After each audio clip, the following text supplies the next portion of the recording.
नमस्कार दोस्तों, आपका स्वागत है मेरे YouTube चैनल पवित्र कथा में। और आज हम जानेंगे अहोई अष्टमी की व्रत कथा के बारे में। तो व्रत कथा इस प्रकार है। प्राचीन काल में किसी नगर में एक साहूकार रहता था। उसके 7 लड़के थे।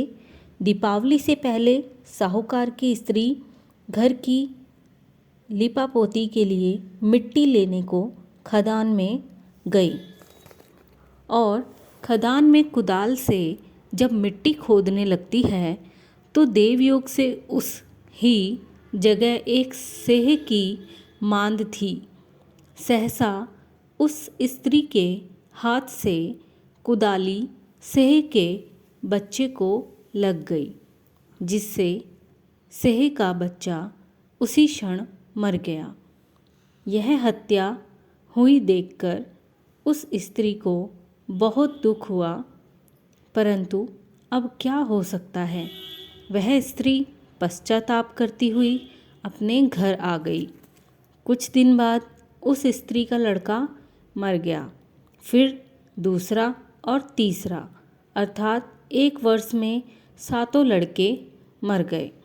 इस पर वह स्त्री रात दिन अत्यंत दुखित रहने लगी। एक दिन उसने अपने पड़ोस की स्त्रियों से रो रो कर कहा कि मैंने जानबूझकर कोई पाप नहीं किया। हाँ, एक बार मैं मिट्टी खोदने को खदान में गई थी। जब मिट्टी खोदने में सहसा मेरी कुदाली से एक सेह का बच्चा मर गया था। तभी से 1 वर्ष के भीतर भीतर 7 लड़के मर गए। यह सुनकर उन स्त्रियों ने धैर्य देते हुए कहा कि तुमने जो यह बात हमको सुनाकर पश्चाताप किया है, इससे तेरा आधा पाप तो नष्ट हो गया। सो अब तुम उसी अष्टमी की शरण लेकर सेह के बच्चों का चित्र बनाकर उनकी पूजा किया करो और क्षमा याचना किया करो।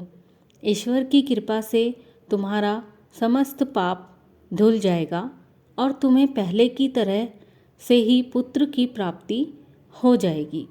उन सब की बात मानकर उस स्त्री ने कार्तिक मास की कृष्ण अष्टमी को व्रत किया तथा हर साल व्रत व पूजन करती रही। फिर उसे ईश्वर कृपा से 7 पुत्र प्राप्त हुए। तभी से इस व्रत की परंपरा चली आ रही है। तो दोस्तों, ये थी अहोई अष्टमी की व्रत कथा।